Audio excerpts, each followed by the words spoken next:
Vamos aí mais uma vez, nosso estudo número 13.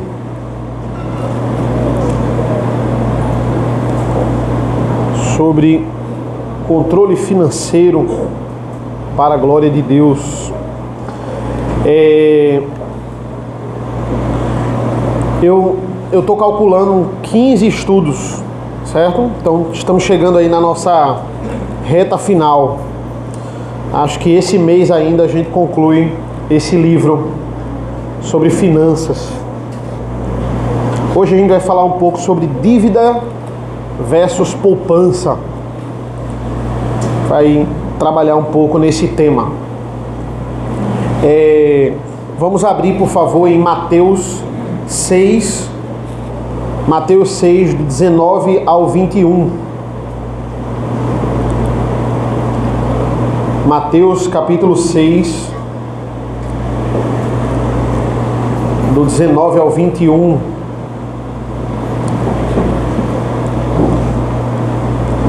Quem achou, por favor, se puder ler, eu agradeço. Não acumule tesouros sobre a terra, e as traças e a ferrugem corroem, e onde ladrões e escravos roubam. Mas ajunte tesouros no céu, onde as traças e a ferrugem não corroem, e onde os ladrões não escravam nem roubam. Porque onde estiver teu tesouro, aí estará também teu coração. Onde estiver o seu tesouro, ali também estará o seu coração. Vamos orar? Senhor nosso Deus, nosso Pai, nós te agradecemos por esta manhã. Obrigado porque o Senhor está constantemente nos amparando, está sempre conosco. Nos dá agora um momento onde nós podemos aprender mais da Tua Palavra. É isso que nós pedimos e agradecemos em nome do Teu Filho amado Jesus. Amém. Qual é o grande calo do orçamento do brasileiro, certo? Estudos dizem que são duas coisas: moradia e veículo. São as coisas mais caras que a gente gasta atualmente. Pessoas que financiam a casa ou vivem de aluguel, e pessoas que vão comprar um carro novo, principalmente quando ele é zero. O financiamento está entre os juros mais altos. Terceiro lugar, a gente pode colocar aí plano de saúde, que também não é barato, ok? E quarto lugar, uns dizem que são colégio, né? Colégio às vezes até supera o plano de saúde, né? E quando a gente coloca material escolar, o passeio da escola, né? Os professores ficam inventando taxa de passeio, de coisa, não tem o que fazer, né? Então, isso aí também é um grande problema. Diferente, por exemplo, quando a gente fala de plano de saúde nos Estados Unidos, né? Se a gente reclama do plano de saúde aqui nos Estados Unidos, eu estava falando com Rosália, né, a antiga diretora lá da Academia Cristã, a esposa do pastor Abner. Ela estava dizendo o quão é caro, né, plano de saúde, e nos Estados Unidos o plano de saúde só contempla a emergência. Ela disse que consulta você tem que pagar no particular, e dentista lá, pronto, Mariana e Felipe iam ser ricos lá. Porque dentista é uma especialização da medicina. Você tem que fazer medicina para ser dentista, né? E é algo muito, muito complicado. Ela disse que veio para cá para organizar os dentes dela, porque uma coroa lá é $9.000 por baixo. É um negócio assim surreal. Então são coisas que a gente desfruta aqui e é diferente de lá. Ao contrário, por exemplo, quando a gente fala de automóvel. Automóvel nos Estados Unidos é uma coisa totalmente diferente daqui, tanto pelo preço quanto pela falta de burocracia. Eu estava vendo, né, o meu carro na tabela FIPE, e estava vendo quanto seria o meu carro. Fiquei curioso, quanto seria, perguntei para o chat GPT, né, quanto seria um carro meu se fosse vendido nos Estados Unidos? $3.000. Olha a situação, né? Se alguém quisesse comprar meu carro hoje, 2018, nas condições dele, $3.000 aí no mínimo. Aí você vê a facilidade de se adquirir um automóvel nos Estados Unidos. E coisa simples, né? Você paga, assina um documento lá e troca a sua placa, porque cada um tem a sua placa, né? Então você pega a sua placa e bota no carro novo e anda. Acabou-se. Certo? Não tem que pagar emplacamento, é muito mais tranquilo. Então, automóvel, né? Ele vai falando um pouco sobre automóvel no livro. Ele vai dizendo que automóvel não é um investimento. Né? Ele disse, olha, automóvel, ele se desvaloriza muito rápido. Né? Como eu li aqui, são tesouros onde a traça e a ferrugem corroem. Na verdade, ele não está falando aqui de automóvel especificamente, ele está falando de tudo que a gente coloca de esperança nessa terra. Tudo que a gente coloca como bens, né, tesouro nessa terra, seja automóvel, seja imóvel, seja aquilo que você se apega, seja uma poupança, seja um dinheiro ali que você tem, tudo que você coloca isso como esperança da sua vida, é algo que com o tempo a traça e a ferrugem corrói. Olha, pare de focar em ficar só juntando tesouro aqui na terra. Passe a juntar tesouros no céu. Certo? É isso que você deve fazer. Como eu, na prática, junto tesouros para o céu? Qual seria um bom investimento aqui na terra para juntar tesouros para ir para o céu? Para ir para o céu. Não, pelo amor de Deus, né? Juntar tesouros no céu. Senão seria salvação por obras, né? O que seria? O que é que vocês acham aí? No que eu teria que investir para juntar tesouros no céu? Saúde espiritual. Oi? Saúde espiritual, vida espiritual. É isso aí, esse é o investimento aqui na terra, para juntar tesouros no céu. Porque quando eu alimento a minha vida espiritual, eu vou sendo incomodado a agir como um cristão, né? E aí eu vou começando a me preocupar mais com as coisas do reino e entendendo com o tempo que as demais vão sendo acrescentadas, né? Essa é uma tendência do nosso coração, focar mais nas coisas aqui da terra, e as coisas do reino vão sendo acrescentadas. A ideia é a gente ir contrária à nossa natureza, é as coisas do reino, e entenda que o resto Deus vai suprindo, Deus vai complementando, certo? Então é isso. Só que ele diz, olha, tudo é um tesouro onde a traça e a ferrugem corrói, mas o carro é mais rápido, ele vai dizer. O carro, a traça e a ferrugem corrói mais rápido, certo? Ele vai falando um pouco sobre vantagens de você comprar um carro seminovo, né? Eu nunca comprei um carro zero na minha vida, nunca tive essa oportunidade. E ele vai dizer, quando você compra um carro seminovo, você não perde tanto dinheiro. Porque ele diz assim, os 2 primeiros anos de um carro zero são os 2 anos de maior desvalorização dele. Então, quando você compra um carro depois de 2 anos, ele tende a desvalorizar muito menos do que um carro zero. Né? Geralmente, carros seminovos, eles têm seus 2, 3 anos de uso. Eu estava vendo, né, o meu carro na tabela FIPE é 40 mil reais hoje, se eu quisesse vender aqui no Brasil. E eu comprei ele a 35 mil reais em 2020. Né? Mas é porque o carro aumentou absurdamente de 2020 para cá. É uma coisa que eu nunca vou conseguir vender no preço da tabela FIPE, e também acho que não venderia no preço que eu comprei. Mas vamos supor que eu conseguisse vender a 30 mil reais. Eu perdi apenas 5 mil reais do que eu comprei. Mas a bronca é você comprar outro carro, né? Você fica com dinheiro, tá muito feliz. Agora vá comprar outro carro, que é complicado.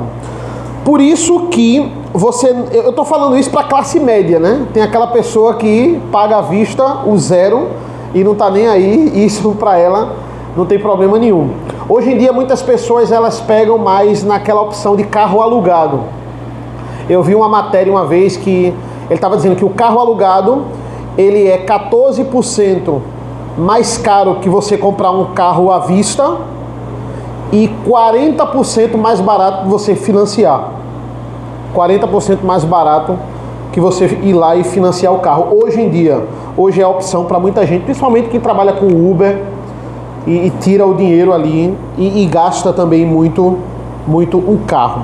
O que eu tenho que entender, né, ele deixa bem claro sobre essa questão de dívida e poupança, é que eu jamais posso pensar no carro como herança, né?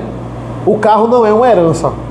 Eu não posso pensar assim, não, eu vou comprar esse carro e eu vou deixar esse carro de herança para os meus filhos. Não tem condições. Você vai comprar carro por outros motivos. Você compra carro para comodidade, trabalho, conforto para sua família, custo-benefício, mas não herança. Um imóvel, um terreno, aí facilmente é uma herança, né? Mas carro não tem como, certo? É interessante porque ele vai fechando essa parte de dívida e entrando na parte de poupança, e ele vai alertando a gente sobre quão é pecado a gente comprar mais do que a gente pode, certo?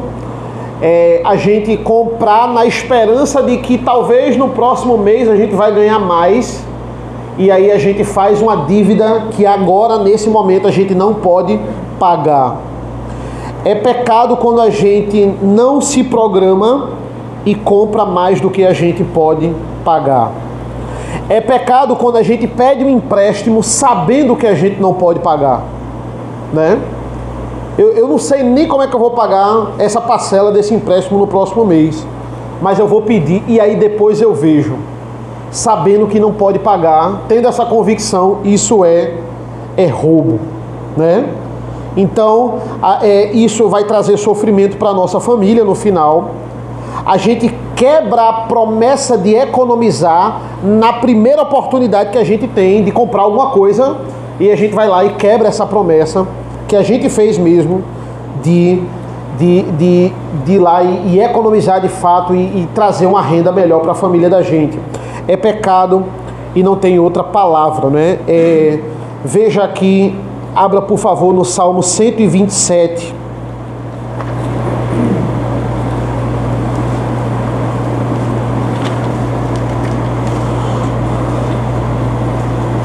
Salmo 127, essa parte A aqui do versículo 1 vai dizer: se o Senhor não edificar a casa, em vão trabalham os que a edificam.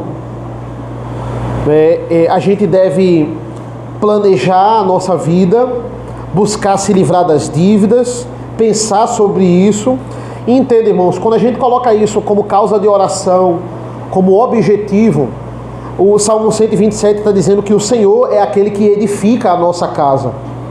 Certamente o Senhor vai nos abençoar nisso, né? O autor vai dizer no livro que é melhor você andar a pé e ter paz do que você ter um carrão e não conseguir deitar a cabeça no travesseiro, porque você não sabe como é que vai pagar isso. Outra dica que o livro dá isso é muito importante, na tentativa de livrar a minha família de problemas financeiros, eu não digo à minha esposa e eu não digo aos meus filhos que estou passando por problemas financeiros. Isso é um erro grande, porque você fica assim, não, eu vou poupar minha esposa disso, vou poupar meus filhos disso. Meus filhos têm problema de estudar, o problema deles de passar em concurso, essas coisas. Minha esposa tem um problema de cuidar deles, do trabalho dela. Eu vou poupar eles disso, eu vou ficar com a dívida escondida só para mim. Ele vai dizer, isso é um grande problema. Ele vai dizer, por quê? Primeiro, você abdica de ter a sua família orando junto com você por aquela causa. Olha, eu estou passando por isso, por esse problema no trabalho, eu estou passando por esse problema, e você impede da sua filha orar por você, porque ela não está sabendo, do seu filho orar por você. Então você impede da sua esposa, do seu esposo orar por você, ou tentar resolver. Você guarda aquilo ali para você. O seu filho e a sua esposa vivem numa ilusão de que podem gastar, e você está passando por um problema e não quer falar para eles. o seu filho, a sua filha, vão viver num mundo imaginário onde elas sempre tiveram tudo que elas quiseram. E aí quando casar e ver que a vida não é esse mundo imaginário que você criou para elas, elas vão se frustrar.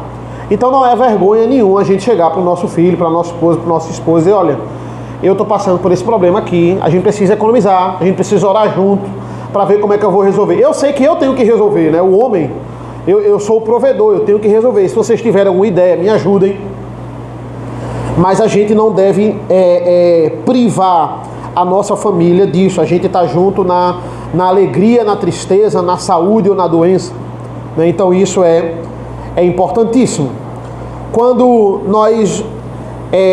Ele gosta de frisar isso constantemente, né? Quando a gente se livra da dívida, a gente começa a traçar um plano, a gente tem a oportunidade de traçar o plano da gente poupar. E quando a gente fala em poupar, eu sempre me lembro da minha amiga Formiga de Provérbios 6, certo? Abram aí, por favor, em Provérbios 6, 8. Eu sempre lembro da formiga, porque quando ele fala em trabalho, ele usa o exemplo da formiga. Mas aqui a gente pode também aplicar para a poupança. Veja aqui, Provérbios 6, 8. Quem achou pode ler para mim, por favor. O verão prepara a sua comida, no tempo da colheita ajusta o seu mantimento. Então, muitas das dívidas que a gente tem acontece também por falta de planejamento. E no mundo que a gente vive, no mundo com tantos imprevistos, com tantos altos e baixos, poupar é fundamental. Se a formiga não poupar no verão, é isso que ele está dizendo no Provérbio 6. Olha como ela é prudente. Aprenda com a prudência da formiga. Se ela não poupa no verão, se ela não guarda no verão, se ela não se esforça para trabalhar muito no verão, ela tem a convicção que ela vai morrer no inverno. A ideia é essa. Ela sabe, se eu não trabalhar aqui, se eu não poupar, se eu comer tudo que eu colher e não poupar, eu vou morrer no inverno, certo? Então é isso, veja, trazendo um pouco para a vida prática da igreja. Qual é o período de maior dificuldade de arrecadação numa igreja? Qual é o período? Você pode perguntar para qualquer igreja, para qualquer presbítero que faz balanço financeiro, ou qualquer tesoureiro, né? Diácono também, no caso da IPA lá, pode falar com o diácono Emanuel, né? Qual é o período? É janeiro e fevereiro. Janeiro e fevereiro são os meses de menor arrecadação. Por quê? Porque em janeiro e fevereiro a gente tem os famosos boletos anuais. É IPTU, é IPVA, é matrícula de escola, é material escolar, certo? São... Oi? Casamento. Mas aí não é dívida anual, né? Eu espero que não seja. É só para uma vida só, né? Calma também. No seu caso também, Mael, casamento, né? São dívidas que a gente sabe que tem todo ano, mas que geralmente a gente não se planeja para elas. A gente só espera para se desesperar em janeiro e fevereiro, né? Por que a gente se desespera tanto em janeiro e fevereiro? Porque a gente não se preparou para janeiro e fevereiro. A gente não se preparou para o inverno. A gente não economizou no verão, né? E a gente sabe que todo ano a gente tem essas dívidas. Quando ele fala de poupança, ele fala que existe, olha, é claro que é saudável todo mundo poupar. Se você puder fragmentar isso ainda mais, melhor. Com poupanças a curto, médio e longo prazo. O que é uma poupança a curto prazo? Talvez é justamente isso. Todo ano você vai ter que gastar aquilo ali, que geralmente você não gasta todo mês, você só gasta janeiro e fevereiro. Então é uma poupança a curto prazo. Isso aí, ó, é muito importante, certo? Poupança a médio prazo. Eita, minha casa está infiltrando. Ó, na chuva, minha casa está infiltrando. Eita, isso aqui, poupança a médio prazo, eu vou ter que trocar. Ó, esse sofá aqui já deu. Ou eu vou reformar ele, ou eu vou ter que trocar. São poupanças a médio prazo. Você sabe que daqui a 6 meses, 1 ano, você vai ter que investir, você tem que gastar aquele dinheiro ali. Poupanças a médio prazo. Eu tô vendo meus pneus já tá começando a ficar careca. E pneu é caro. Ó, eu preciso poupança a médio prazo. Eu preciso trocar meu pneu daqui a... Vendo aqui, chega no mecânico daqui a 6 meses, daqui a 8 meses. E poupança a longo prazo, que é? É justamente aposentadoria. Né? Isso aí são coisas que a gente tem que pensar. Veja, abram aí por favor em Eclesiastes 11. Eclesiastes 11, 2. Olha o que ele diz aqui. Quem achou aí me ajuda. Eclesiastes 11, 2. Reparta com 7 e até mesmo com 8, porque você não sabe que mal sobrevirá à terra. Reparta com 7 ou reparta com 8, mas porque você não sabe que mal sobrevirá à terra. Ele está falando sobre fragmentar aquilo que você tem, né? Ele está falando aqui sobre pão. Lance o seu pão sobre as águas, porque depois de muitos dias você o achará. Ele está falando sobre plantar. Olha, reparta isso com 7 ou até mesmo com 8, porque você não sabe que mal sobrevirá à terra. Ele está falando de você doar o seu dinheiro, não. Ele está falando de você fragmentar o seu investimento. Isso é importante. Poxa, eu tenho... Eita, eu esqueci, vendo Felipe agora, eu até botei aqui. Dentista é uma poupança a médio prazo. Né? Você precisa fazer também puxando a sardinha para minha esposa, né? Você precisa fazer, você vê, olha, eu preciso... Porque muitas vezes a gente esquece a manutenção do dentista. E isso aí é um barato que sai caro. Por quê? Se você for no dentista só quando você tiver dor, o negócio vai ficar muito mais caro se você for fazer a sua manutenção anual, ou de 6 meses. É uma coisa fundamental. Depois que a minha esposa é dentista, eu entendi isso. Que é uma coisa que tem que ser fixa. É uma poupança a médio prazo. Porque, meu amigo... Uma manutenção, uma limpeza é muito mais barato que um canal, entendeu? Aí no canal tem a urgência, depois o canal, aí caro. Por quê? Porque você só foi quando sentiu a dor. Né? Então isso é uma coisa também importante. Aí ele fala aqui, olha, reparta aquilo que você tem em vários pedaços. Por quê? Principalmente no país em que a gente vive, você deve ter um escape ali. Alguns investidores vão dizer o seguinte, isso é uma coisa muito aquém da realidade de muitos brasileiros, mas ele diz, olha, é muito saudável você ter uma poupança onde você pode ser demitido e você fica de 8 meses a 1 ano sem precisar daquele dinheiro do salário. Uma poupança de emergência. Aconteceu uma coisa, pandemia, por exemplo, eu já falei isso, né? Quantas empresas quebraram só 2 meses fechado, né? Ele vai dizer, ó, você tem uma renda, uma poupança guardada, onde surgiu um imprevisto. Eu pensei muito nisso quando eu fiquei internado.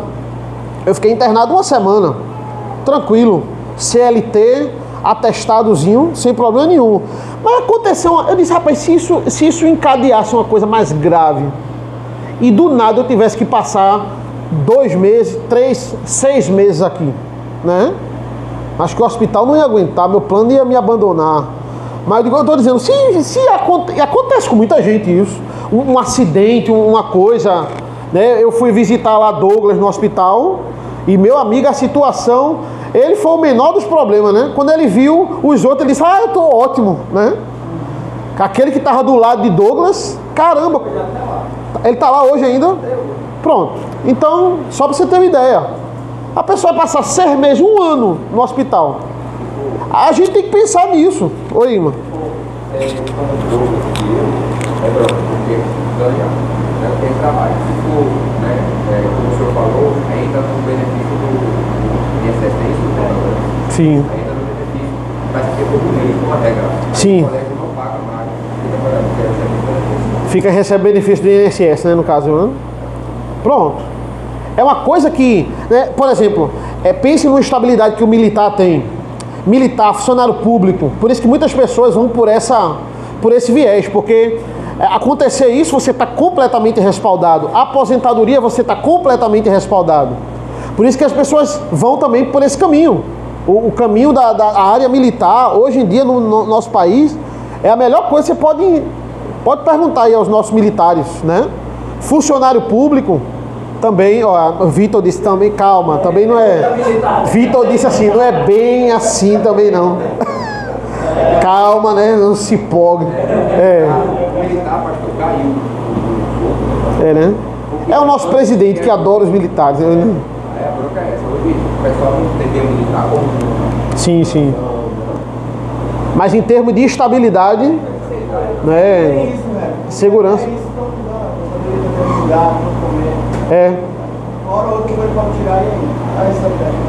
Então vamos mudar de assunto. Funcionário público, pronto. Vamos.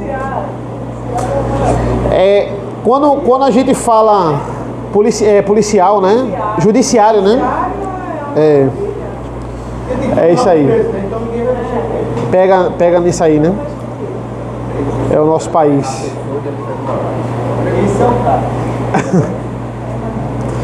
É isso aí. Só para a gente concluir, né? Despesas a longo prazo. A gente está falando da nossa aposentadoria, né? Principalmente aqueles que são autônomos. Trabalhador privado também. Ele tem que pensar numa segunda alternativa, porque se você for viver do INSS, você vai morrer trabalhando, né? E veja, pare para pensar, né? Vai ter um momento em que a nossa saúde, ela não vai mais responder à altura que hoje. Você vai chegar um momento que não vai conseguir mais trabalhar como você trabalha hoje. Não tem como. Não tem como. A saúde vai chegar e ela vai obrigar você a trabalhar menos. E quando eu tiver que trabalhar menos, e a minha esposa também, como é que a gente vai se sustentar? Isso é uma coisa que a gente tem que pensar. Certo? Eu olho para a minha rotina de sala de aula, eu digo, cara, professor é que nem jogador de futebol. Chega uma idade que você vai ter que reduzir, cara. Não tem condições não. Para a sua sanidade mental mesmo. Eu fico vendo as pessoas que estão há muito tempo no ramo. E eu vejo de caramba, eu não queria chegar nesse ponto. Nesse ponto aqui não. É claro que a misericórdia do Senhor se renova, mas é complicado. Eu não vou ter pique a vida toda para dar aula, para pregar todo domingo. Se bem que a minha rotina não é tão pesada. Eu fico vendo a rotina do pastor Paulo, por exemplo. Pregação de manhã, de noite, escola dominical. Vinícius também, agora na IP. É uma coisa bem maior, né? Eu e Rodrigo aqui, a gente divide a tarefa. Mas lá é muito pesado para eles. Mas vai chegar uma hora, veja, vai chegar uma hora que vocês não vão me aguentar. Essa é a realidade. Vocês não, né? Que vocês vão crescer junto comigo. Mas os jovens aí não vai me aguentar. Por quê? Porque por causa da idade. A idade chega para todo mundo. A igreja vai precisar de um pastor mais jovem. Eu vou ter que entender isso. E a igreja vai ter essa necessidade. Eu tenho um exemplo de uma igreja, que eu não vou falar qual é. A igreja quer que o pastor fique, porque a igreja não paga o pastor. Porque a igreja não tem essa despesa com as cônguras do pastor. E aí ele é aposentado, ele ganha bem, ele continua aí na sua vida de pastor, e a igreja não quer trocar ele porque não quer gastar dinheiro com o pastor. Sabe que se pegar um pastor jovem vai ter que sustentar esse pastor. E aí o homem está aposentado, ele não consegue mais ficar em pé, ele prega sentado, de tão idoso que ele está, já está jubilado há muitos anos, e a igreja não tira ele de jeito nenhum. E ele diz, não, enquanto eu tiver saúde para pregar, mas ele não tem, ele não está entendendo, né? Ele fica, por que vocês não vão atrás de alguém? Não, pastor, a gente gosta do senhor, mas é meramente porque não pagam ao pastor. E olha, eu falando com a mocidade, né, de alguns lá, a igreja sofre. A igreja sofre muito. Vai ter uma hora, veja, eu estou falando da minha vocação porque é uma coisa que eu sei. Demanda de problema, pregação, aconselhamento, visita pastoral. Tem hora que a sua saúde não vai mais. Você não vai conseguir dar conta da igreja. E isso é ruim para a igreja sofre. Na hora que você chegar e dizer, olha, não, tem que sentar e outra pessoa mais jovem tem que assumir. Isso é o natural da vida. Certo? Como nós vamos viver, não é, no momento em que eu e a minha esposa, né, você e a sua esposa, a sua família, não conseguir mais, né? Você pode pensar, não, mas aí os filhos sustentam, né? Não, os filhos vão ter que sustentar a vida deles, a família deles, né? E é isso aí que a gente vai pensando. Quando você tem um negócio, você diz, não, eu vou trabalhar, vou abrir outros negócios, aí depois eu vou ficar na administração, eu vou parar de atuar mais ativamente, é isso. Você vai diminuindo o seu trabalho, né? E até porque, poxa, eu já trabalhei tanto quando eu era jovem, agora essa vai ser a minha aposentadoria, eu vou ficar ali administrando, pela minha experiência, tudinho, eu vou cuidando do meu negócio. Mas você tem que entender que gradativamente você vai trabalhando menos, entende? Agora você não... Poxa, eu estou na idade que eu não vou mais forçar tanto o manual, eu vou forçar mais o intelecto, então é a administração ali. E aí a gente vai administrando, tem que ter maturidade para isso também. Vida simples, como ele sempre está falando no livro, é o segredo para você pensar nisso, né? Se você tem uma vida simples hoje e futuramente você for obrigado a diminuir a sua renda para você ter uma qualidade de vida melhor, isso não vai ser um calo para você, porque você já sempre viveu uma vida simples, né? Então isso ajuda muito. Ele termina esse capítulo mostrando, gente, tem tanta coisa que a gente compra, tem tanta coisa que a gente consome que não é necessário, né? Poxa, não é necessário. Depois que você compra, você diz, poxa, por que eu... Poxa, isso era tão urgente, né? É isso que as propagandas têm a nos mostrar. É esse sentido de urgência, né? Não, você tem que ter, quanta coisa a gente compra que não é necessário. A gente precisa pensar sobre isso. E de fato orar pedindo sabedoria a Deus. Amém? Alguma dúvida, gente? Dúvida, pergunta, comentário, tudo certo? Amém. Vamos orar. Senhor nosso Deus, nosso Pai, te agradecemos por essa meditação. Nos abençoa nesta manhã, nos dá um domingo tranquilo, um domingo onde nós podemos dedicar a Ti, de fato, como o Senhor se agrada. Nos abençoa as nossas vidas. É isso que nós pedimos e agradecemos em nome do Teu Filho amado Jesus. Amém. Amém. Deus abençoe.